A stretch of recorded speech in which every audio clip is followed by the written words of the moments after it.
तबाही हर ओर, दरगाह पर जोर।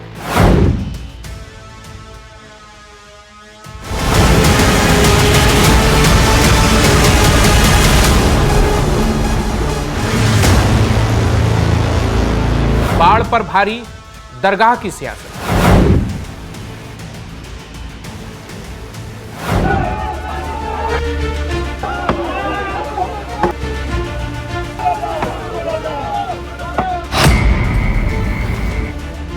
खाने पीने के सामान का संकट।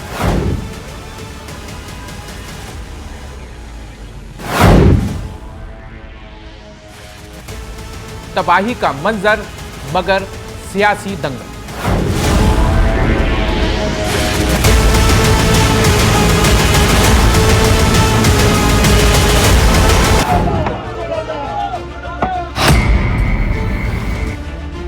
जम्मू कश्मीर एक तरफ बारिश बाढ़ की तबाही से जूझ रहा है, दूसरी तरफ श्रीनगर में हजरत बल दरगाह के शिलालेख में कौमी निशान के तोड़फोड़ मामले में सियासत गर्म है। पिछले 3 दिन से किसी सियासतदान और सियासी पार्टी को तबाही की बड़ी फिक्र नहीं हुई है। सरकार हो या अपोजिशन, हर पार्टी के लीडर दरगाह में तोड़फोड़ मामले में खेमेदारी कर रहे हैं और इल्जाम लगा रहे हैं। लेकिन तबाही से जूझ रहे आवाम का क्या?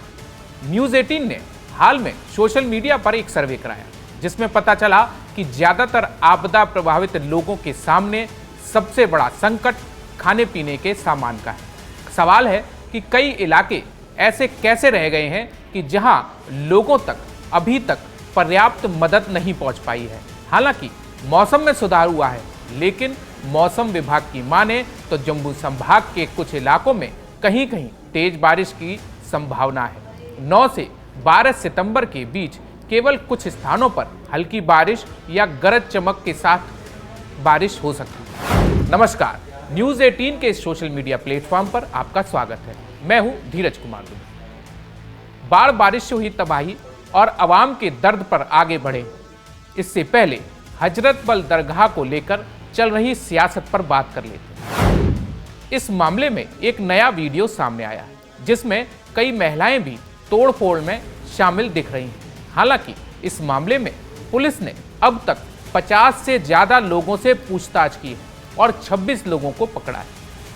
इस पूरे मामले में जम्मू कश्मीर वक्फ बोर्ड निशाने पर है और एनसी, पीडीपी, सीपीएम समेत कई सियासी दल बोर्ड को भंग करने और बोर्ड की अध्यक्ष द्रक्षा अंद्राबी को हटाने की मांग पर अड़े हैं। दूसरी ओर अंद्राबी के फेवर में बीजेपी के साथ शिवसेना, डोगरा फ्रंट समेत कई दल हैं। इस मामले को लेकर CM Omar Abdullah, PDP chief Mehbooba Mufti समेत कई बड़े नेता अपनी अपनी प्रतिक्रिया भी दे चुके हैं और इसे जम्मू कश्मीर में आई तबाही से ध्यान भटकाने और बिहार में होने वाले आगामी चुनाव से जोड़ा जा चुका है। बिहार के कई नेताओं की प्रतिक्रिया भी इस मामले में सामने आ चुकी है। न्यूज़ 18 ने अपने डिजिटल प्लेटफॉर्म पर एक सर्वे कराया, जिसमें पूछा गया कि जम्मू कश्मीर आपदा में सबसे ज्यादा परेशानी किससे हुई है। इसमें जो बातें सामने आई वो न केवल चौंकाने वाली हैं, बल्कि जम्मू कश्मीर में बाढ़ की स्थिति और आपदा प्रभावितों की ग्राउंड हकीकत को बयां करने के लिए काफी। कई लोगों ने इसमें बताया कि उनके सामने सबसे बड़ी समस्या खाने पीने के सामान की कमी है। पर्याप्त मदद तो दूर, कई जगहों पर खाने पीने का सामान तक उपलब्ध नहीं हो सका है। इस बाढ़ से 5 मिलियन से अधिक लोग प्रभावित हुए हैं, जो कि इस क्षेत्र में 60 वर्षों से सबसे अधिक खराब स्थिति का सामना कर रहे हैं। श्रीनगर, अनंतनाग, कुलगांव, पुलवामा, बड़गाम, बांडीपोरा, बारामूला और शोपियां में 3 मिलियन लोगों के घर जलमग्न हो गए। जम्मू संभाग की स्थिति भी कुछ अलग नहीं है। यहाँ भी बारिश के बाद आई बाढ़ ने भीषण तबाही मचाई है। जम्मू कश्मीर में बारिश और बाढ़ के चलते आम लोग परेशान हैं और सरकार से मदद की उम्मीद और गुहार लगा रहे हैं। अब प्रभावित लोग सिर्फ नुकसान का आकलन कर सकते हैं। क्या गरीब, क्या अमीर, सब बाढ़ के विनाश का शिकार हो चुके हैं। लोगों को सरकार से शिकायत है कि अगर इलाकों को डूबने ही देना था तो किसानों को फसल लगाने से पहले ही बता देना चाहिए था, ताकि उनकी मेहनत की फसल ऐसे बर्बाद न होती। लोगों को ये भी कहना है कि जब सरकार पर्याप्त मदद नहीं पहुंचा पा रही है तो जो नाकाफी मदद वो दे रही है उसका ढिंढोरा क्यों पीट रही है। देखिए, नेशनल कॉन्फ्रेंस लोगों का ध्यान जो तबाही हुई है फ्लड से, बादल फटने से, उससे ध्यान हटा के इसका सियासीकरण कर रही है। किसी भी मजहबी जगह पे अगर सरकार का पैसा लगता है और वो बाहरी दीवार पे अगर नेशनल एम्बलम लगाया हो और उसको बेहरमती करना, तोड़ना, ये कानूनी जुर्म है और इसकी पुश्तपनाही करना ये और बड़ा जुर्म है और एक पूरे समाज की छवि को खराब करना। हम नेशनल एम्बलम की इज्जत को, नेशनल फ्लैग की इज्जत को ठेस नहीं पहुंचने देंगे और उनके खिलाफ कार्रवाई होगी, क्योंकि ये बाहर था, बाहरी दीवार में था, ये इबादतगाह के अंदर नहीं था। 26 लोगों के खिलाफ एफआईआर दर्ज की गई है, 26 लोगों से पूछताछ की जा रही है, उन्हें हिरासत में लिया गया है कि जिस तरीके से तमाम वीडियोग्राफी हुई है उन तमाम चीज़ों को देखा जा रहा है। कानून अपना काम करेगा। लेकिन जिस तरीके से उमर अब्दुल्ला हो या महबूबा मुफ्ती हो, दोनों की तरफ से इस तरह के बयान आए थे कि हम मूर्ति पूजा नहीं करते हैं और इस बात जो है मुस्लिम समुदाय के जो जज्बात हैं उनको ठेस पहुंचाई गई है, इसको देखा जाना चाहिए। वो कहाँ से क्वेश्चन आ गया, वो कहाँ लिंक कर रहे हैं? ये बाहरी दीवार पे था, ये इबादतगाह के हाथे के अंदर नहीं था। वो लोगों को बेवकूफ़ बनाना चाहते हैं, वो लोगों को तबाही की तरफ लेना चाहते हैं। वो 35-40 साल में जो 40,000 जो कब्रिस्तान का हिस्सा बनाए हैं उनका हिसाब देना पहले। कश्मीर के नौजवान अब इनके उसमें नहीं आएंगे। सीएम उमर अब्दुल्ला, नेता प्रतिपक्ष सुनील शर्मा, पीडीपी चीफ महबूबा मुफ्ती के अलावा विभिन्न सियासी दलों के स्थानीय नेता, विधायक और सरकार में मंत्री लगातार बाढ़ प्रभावित क्षेत्रों का दौरा कर रहे हैं। वो लोगों को हर संभव मदद का भरोसा दे रहे हैं और साथ ही केंद्र सरकार से इसे राष्ट्रीय आपदा घोषित करने और बड़ा पैकेज देने की ऐलान की मांग कर रहे हैं। प्रधानमंत्री नरेंद्र मोदी भी बाढ़ प्रभावित इलाकों का हवाई सर्वे करने वाले हैं।